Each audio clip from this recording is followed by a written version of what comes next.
Treća i četvrta rata duga umirovljenicima bit će isplaćena do kraja godine nakon što prodamo 20% dionica HT-a, ponovio je premijer Sanader. Nadam se što jednako tako biti success story kao što je bila i INA.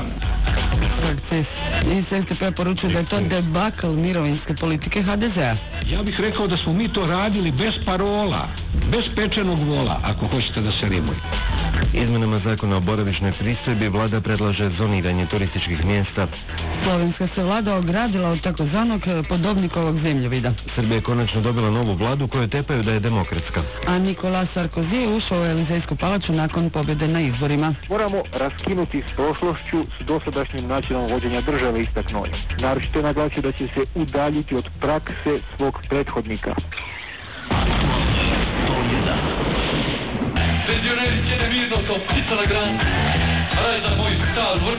Treća i četvrta rata duga umirovljenicima bit će isplaćene do kraja godine, ponovio je Sanader na danima poduzetnika. Pred nama je sada velika zadaća pred vladom da pronađe u ovoj godini za treću i četvrtu ratu, to je negdje oko 3 milijarde kuna. Namjera nam je, dakle, prodati 20% dionica Hrvatskog Telekoma, ići s njima na inicijalnu javnu ponudu i time financirati treću i četvrtu ratu duga. O tome ćemo probati postići konsenzus s našim koalicijskim partnerom, strankom umirovljenika i ostalim strankama u Saboru, ali u tu raspravu moraju biti uključeni i poslodavci, rekao je Sanader. Konsenzusom po pitanju umirovljenika dr. Ivo želi onemogućiti da se na jesen povede predizborna borba na tu temu. Poručuje dr. Ivo Penzićima. Nikakve packe nisam dijelio, samo sam pozvao sve da nam pomognu da riješimo prije svega ovu zadaću koju smo se zajedno stavili, a to je da platimo treću i četvrtu ratu. Pozdravio je što su se u rješavanje ovog problema uključili sindikati. Oni će imati svog predstavnika u radnoj skupini koja će probati razmotriti kako smanjiti jaz između novih i starih umirovljenika, što je posljedica mirovinske reforme provedene 1999. godine. Ako sve s javnom ponudom dionica HT-a prođe kako je planirano, Sanader je optimist. Nadam se što jednako tako biti success story kao što je bila i INA. Premijerov optimizam nikako ne dijele SDP-ovci, a i Sanaderova želja za stranačkim konsenzusom po pitanju umirovljenika stoji na klimavim nogama, barem ako je suditi po stavovima najjače oporbene stranke.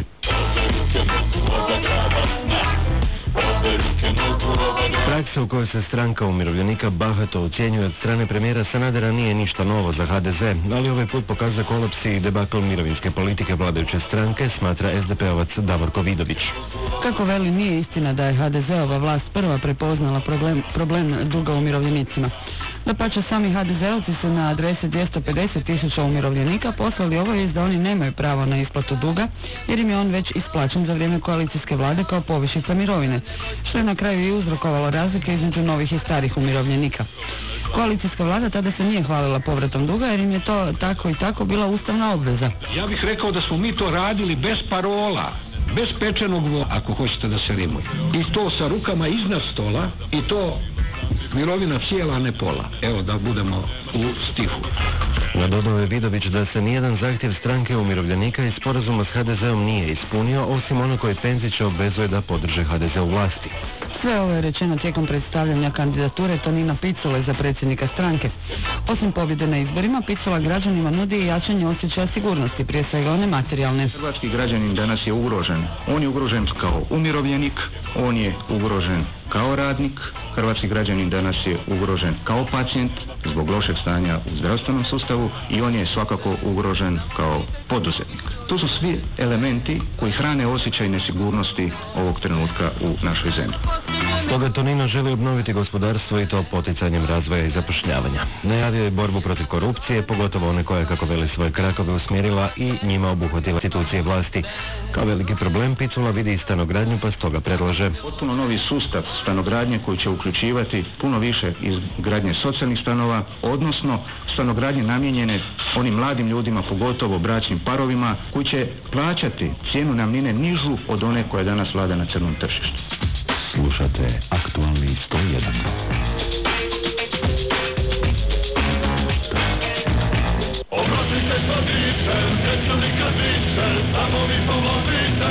Izmjenama zakona o boravišnoj pristojbi vlada je učinila uslugu iznajmljivačima soba i apartmana, predloživši zoniranje turističkih mjesta. Oni su naime razvrstani u 4 razreda i ovisno o tome naplaćuju boravišnu pristojbu. No, kako objasnio ministar turizma Božidar Kalmeta, za popunjenost turističkih kapaciteta nije svejedno nalazili se objekt u 1. ili 5. redu od mora. Stoga novi zakon omogućuje lokalnim jedinicama da odrede najviše 3 zone unutar svakog razreda i s obzirom na to različitu visinu pristojbe. Neće pak u buduće plaćati i nautičari koji nemaju ni vezu u luci, kao i turisti koji kampiraju van kampa. Našim ulaskom u Europsku uniju uvodi se isti način plaćanja boravišne pristojbe za vlasnike kuća i stanova za odmor hrvatskih državljana i državljana članica Europske unije. Danas to, kao što znamo, nije isto. Hrvatski državljani mogu plaćati u paušalnom iznosu ili mogu plaćati po noćenju, u kojem slučaju se boravišna pristojba manja za 70%. Nakon ulaska u Europsku uniju predlaže se da se to izjednači.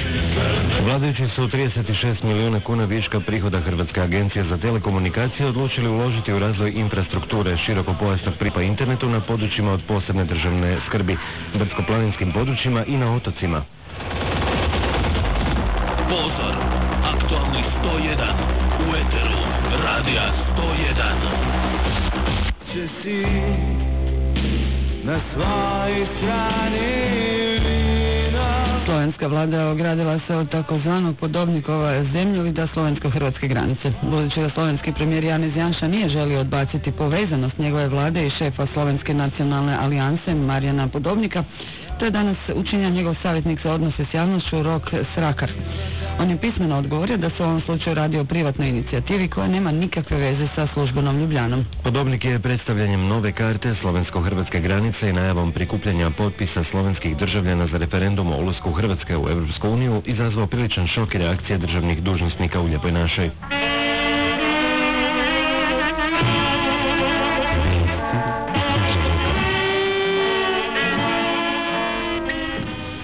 Rusija više nije najveća nevladina organizacija u Europi, jer je 4 mjeseca nakon izbora konačno uspjela sastaviti vladu, koje tepaju da je demokratska.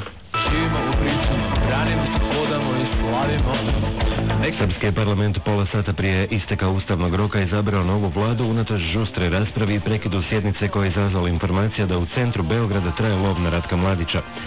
U samo Srbima znanoj logici i izbornoj matematici, novi stari premijer je Vojislav Koštunica, iako je njegova stranka DSS tek 3. po broju osvojenih mandata.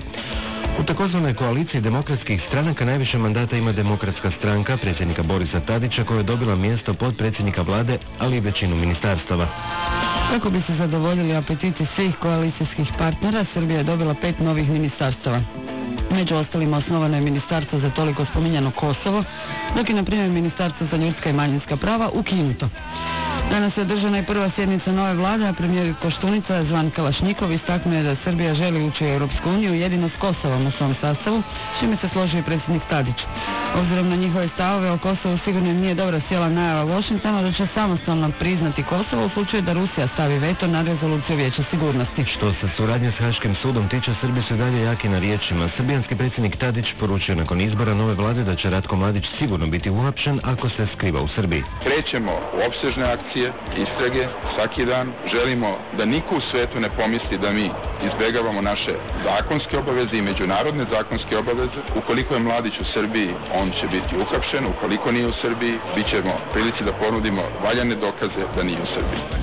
Rasplet političke krize u komšiluku pozdravio je europski povjerenik za proširenje Olli Rehn, koji je danas boravio u Begešu.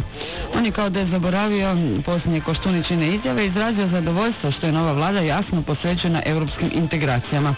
Srbija sad ima novi start, a vlada priliku dovesti Srbiju u Europu, rekao je Rehn. Isto tako Rehn je komšiluku obećao da će do potpisivanja sporazuma o stabilizaciji i pridruživanju doći za nekoliko mjeseci.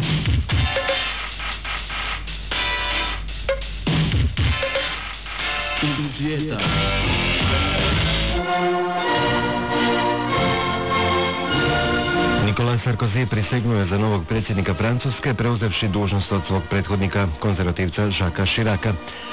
Prije proglašenja novog predsjednika, Chirac se u srdačnom privatnom razgovoru sa svojim nasljednikom, kojemu je tom prigodom predao na čuvanje tajnik od francuskog nuklearnog arsenala, oprostio od Elizejske palače. Međutim, prvi Sarkozijev govor nakon prisege nije bio toliko srdačan, iz Pariza javlja Damir Vučić. Sarkozy je ponovio glavne odrednice iz svoje izborne kampanje. Dakle, red, rad, autoritet i povratak tradicionalnim vrijednostima trebali bi obilježiti njegovu vladavinu. ponovio da će biti nositelj preokreta što se tiče dosadašnje prakse kako na samom čelu države, tako i šire u političkom životu Francuske. Moramo raskinuti s prošlošću s dosadašnjim načinom vođenja države, istaknuo je. Naročito je naglasio da će se udaljiti od prakse svog prethodnika. Mnogi komentatori bili su iznenađeni brutalnošću kritika koje je Sarkozy iznio na račun politike Chiraca, čim je ovaj izišao iz Elizejske palače u kojoj je proveo 12 godina. Novi predsjednik kao da je zaboravio da je i on u svojstvu ministra bio dio vladajućeg tima koji je zajedno sa Chiracom upravljao Francuskom u zadnjih 5 godina. Osim toga, Sarkozy je istaknuo kako nema stranačke pripadnosti kada se služi državi. Ova je poruka naime usko vezana u sastav nove vlade u kojoj bi se u ministarskim foteljama na prijedlog Sarkozyja mogli naći neki članovi socijalističke stranke. S jedne strane, u njegovom taboru to je izazvalo negodovanje, jer kako je rekao jedan od UMP-ovih zastupnika, nismo ga podržavali da bi sada pozivao socijaliste u vladu, a sa druge, socijalisti su nakon ovog Sarkozyjevog iznenađujućeg poteza poručili onima koji je novi predsjednik pozvao da ako se odluče ući u tu novu desnu vladu, onda više nemaju što tražiti u redovima socijalističke stranke. To se odnosi u prvom redu na Bernara Kouchnera, medijatiziranog inicijatora brojnih humanitarnih akcija koji je bio ministar u Mitterrandovo vrijeme, a u posljednjoj kampanji u najužem okruženju socijalističke kandidatkinje Ségolène Royal. Čak je za vrijeme kampanje bio jedan od najoštrijih kritičara Sarkozyjevog izbornog programa. Sada mu taj isti Sarkozy, koji je u međuvremenu postao predsjednik države, nudi dužnost ministra vanjskih poslova, a prema zadnjim glasinama on je to prihvatio. Dok ova za Francuze šokantna metoda sastavljanja vlade izaziva buru u Parizu, Sarkozy otputovao na predsjedničko vatreno krštenje u Berlin, gdje će se sastati s kancelarkom Angelom Merkel, čime će simbolično naglasiti važnost francusko-njemačkih veza.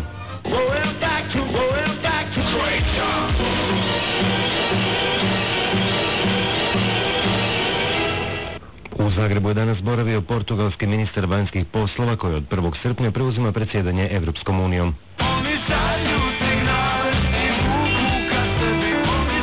Vrlo smo zainteresirani za situaciju u vašoj regiji i želimo da se što prije ispune očekivanja svih zemalja da pristupe Evropskoj uniji. Rekao je to Luis Amado, portugalski ministar vanjskih poslova, nakon razgovora s našom integratom Kolindom. Prostor jugoistočne Europe bit će vrlo važan za portugalsko predsjedništvo, istaknuo je Amado.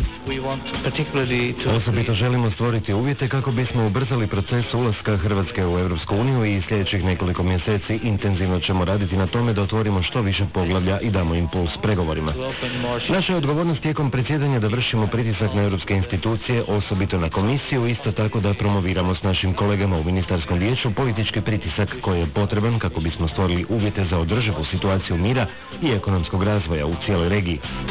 Na pitanje hoće li se do kraja portugalskog predsjedanja postići dogovor oko novog europskog ustava ili ti povelje, kako je češće zovu u posljednje vrijeme, a na čemu intenzivno radi tiha diplomacija Angele Merkel za vrijeme njemačkog predsjedanja, Amada je oprezno odgovorio kako treba vidjeti što će se događati sljedećih nekoliko tjedana. Ti će tjedni biti odlučujući u onome što se tiče priprema našeg mandata. Kao što znate, sa 27 članica imali smo vrlo delikatan i kompleksan rezultat kada je tekst povelje bio odobren. Sada moramo vidjeti hoćemo li dobiti konsenzus o tome kakva treba biti nova povelja. Ako dođe do konsenzusa do kraja lipnja, tada ćemo moći reći kakva su naša očekivanja. Luis Amado je prvi portugalski ministar vanjskih poslova koji posjećuje Hrvatsku u posljednjih 10 godina, a poslijepodne se sastoji s premijerom Sanaderom. Aktualni 101. Preplaćene budice na spod, žene priko vode dok ispravljaju netočne navode. Za razliku od prosječnog hrvatskog pregaoca koji se produženom vikendu veseli isključivo ako se gazda smiluje i odobri popularno premošćivanje blagdana sa subotom i nedjeljom, saborskim je zastupnicima svaki vikend produženi. Točnije, radni tjedan najčešće traje od srijede do petka i to naravno samo onih tjedana kada sabor zasjeda, a takvih je u prosjeku svega 2 mjesečno. U ovom se sazivu ustalila praksa da se sjednice saborskih odbora uglavnom odrađuju srijedom, u pauzi za ručak plenarnog zasjedanja, a ako se neka i odradi u ponedjeljak ili utorak, odradi se najčešće bez kvoruma. Na pojačan angažman u saborskim klupama vrle narodne tribune nije nagnalo niti povećanje onako besramno visokih plaća za količinu uloženog truda. Odlukom Ustavnog suda o vraćanju naknade za minuli rad od prošlog mjeseca sabornicima je plaća uvećana za 0,5% po godini radnog staža. Zastupnici su nakon dvotjedne pauze danas nastavili maratonsku sjednicu započetu krajem ožujka koja će trajati do početka lipnja. Riječ je o proceduralnom manevru saborskog šefa Vladimira Šeksa u kojem nema mjesta za uobičajena aktualna prijepodneva, opozicijska propitivanja premijera i ministara na početku svake sjednice. Pa da, izbori su skoro. Na meniju je danas bio zakon temeljem kojeg bi birači na referendumu mogli opozvati neposredno izabranog lokalnog čelnika.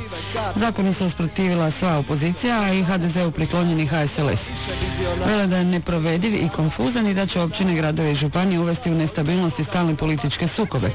HNS neće podržati zakon jer predloženi referendum nije referendum kakav poznaju hrvatski propisi, veli njihov Dragutin Lesar. Ja bih molio vladu da se opredijeli, je li ovo referendum ili ćemo ovo nazvati nekako drugačije, polureferendum, tobožnji referendum, triki referendum, ali ne možemo zvati referendum, a onda mijenjati najvažnije odredbe o potrebnom odazivu i potrebnoj većini da bi birači o nečemu odlučivali. HDZ za to ima rješenje i ponudit će ga u formi amandmana, objasnio je Vladimir Jelkovac. Predlažemo u cijelom tekstu zakona da se riječ referendum zamijeni, naravno u odgovarajućem padežu, izrazom izjašnjavanje.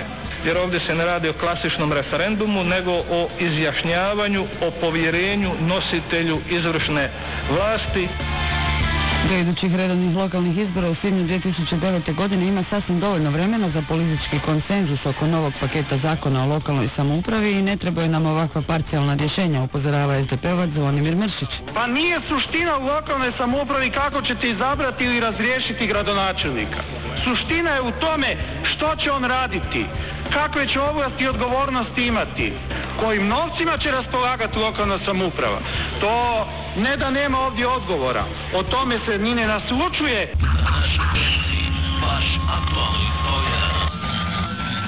Slabo se hrani, nemirno spava. SDP-ov šef Anto Đapić svjedočio u Vukovaru na suđenju za ubojstvo obitelji Olujić u njihovom domu u Cerni, nedaleko od Vinkovaca.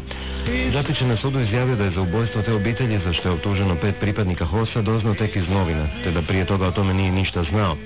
On je u vrijeme ubojstva bio ratni načelnik glavnog stožera hrvatskih obrambenih snaga, a među optuženima prepoznao jedino zapovjednika te grupe Tomislava Madija. Njega je opisao kao osobu čiji vojni put, kako je naveo, ocjenjuje najvišim ocjenama. Đapićev koalicijski partner u Osijeku i optuženik za ratni zločin Branimir Glavaš već 20. dan štrajka glađu. Njegovo zdravstveno stanje jučer prati prošireni tim liječnika u Zagrebačkoj zatvorskoj bolnici. Glavaševo stanje je sve loše, kaže nam glasnogovornik Osječkog županijskog suda Miroslav Rožec. I dalje odbija hranu i bilo kakvu liječničku intervenciju.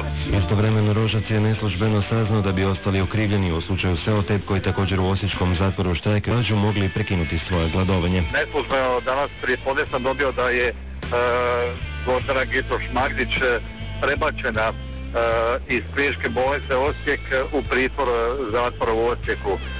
Da su neki navodno prekinuli štrajk, da Krnjak i dalje štrajka. Istovremeno Jutarnji piše da je sudac Zagrebačkog županijskog suda Željko Horvatović, koji će suditi Glavaša za slučaj Garaža, bio sudac vojnog suda koji je krajem 1992. temeljem zakona o oprostu obustavio kazneni postupak protiv 4 hrvatskih gardista optuženih za ubojstvo civila, petrinskog Srbina Damjana Žilića.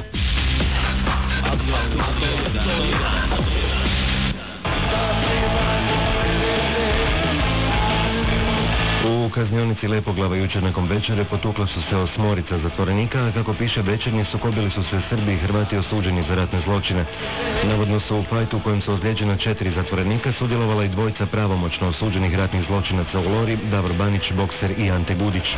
Glasnogovornik Ministarstva pravosuđa Vesna Dobranić potvrdila nam je da je u Lepici došlo do tučnjave 8 zatvorenika, no nije željela previše ulaziti u detalje. Brzom intervencijom službenika odjela osiguranja koji su primijenili sredstvo prisile, zahvat za privođenje, prema 2 zatvorenika spriječen je daljnji nastavak i eskalacija sukoba. Iako se špekulira da bi motiv sukoba mogao biti osveta bivšim čuvarima za maltretiranje Srba u ratnom zatvoru Lora, on za sad nije poznat, a dečki koji su izazvali tučnjavu neće se tako skoro družiti s ostalim zatvorenicima jer su završili u samici. No ne treba se previše čuditi da je došlo do fajta, pogotovo ako se uzme u obzir presude zbog kojih spomenuto društvo dane trenutno provodi u Lepici. Zatvorenici koji su izazvali sukob nalaze se na izvršavanju kazni zatvora zbog kaznenih dijela ubojstva, teškog ubojstva u pokušaju, razbojništva, krivotvorenja isprava, prijevare, krađe, teške krađe, zloporabe opojnih droga te razbojništva, a jedan od navedenih zatvorenika izvršava i kaznu zatvora zbog kaznenog dijela ratnog zločina protiv civilnog pučanstva. Zadnja vijest.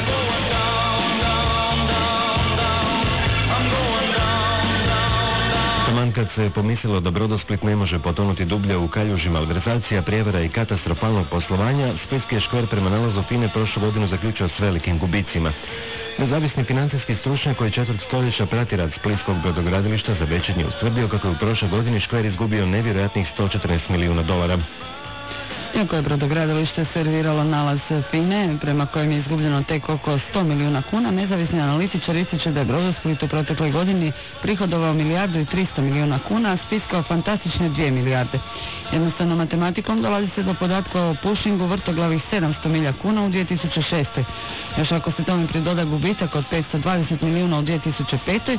nameće se pitanje zašto Brodosplit uopće postoji. SDP-ov Marin Jurjević, najveći kritičar Brodosplitove uprave i šefa nadzornog odbora Ministarstva gospodarstva Branka Vukelića, nije bio previše iznenađen ovakvim rezultat poslovanja, ocijenivši stanje u škveru tragičnim. Najodgovornija je po meni politika koja je to pokrivala i koja to još uvijek pokriva, i gospodin Sanader koji i kao premijer, ali kao Splićani trebao je pogledati istini u oči pa napraviti nešto za taj škver, a ne pokrivati političke nesposobne ljude i ne pristajati čak na to da snose makar političku, ako ne neku drugu odgovornost.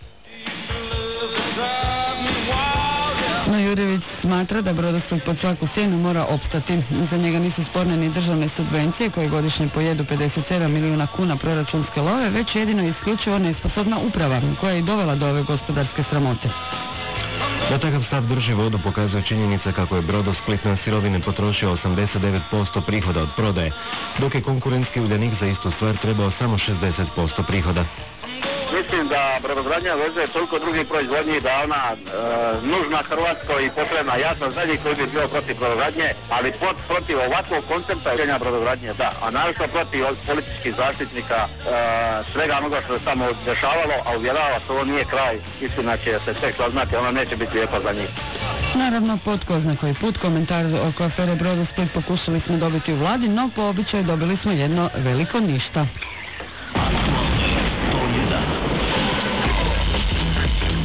Dočitali su vam Sanja Pleša i Dino Milić. Realizirala je Petra Blažine. A sve ostalo odradili su Maja Šurina, Andreja Žabčić, Tomislav Čehulić, Aleksandar Tešić i uredniki Zoran Kekić.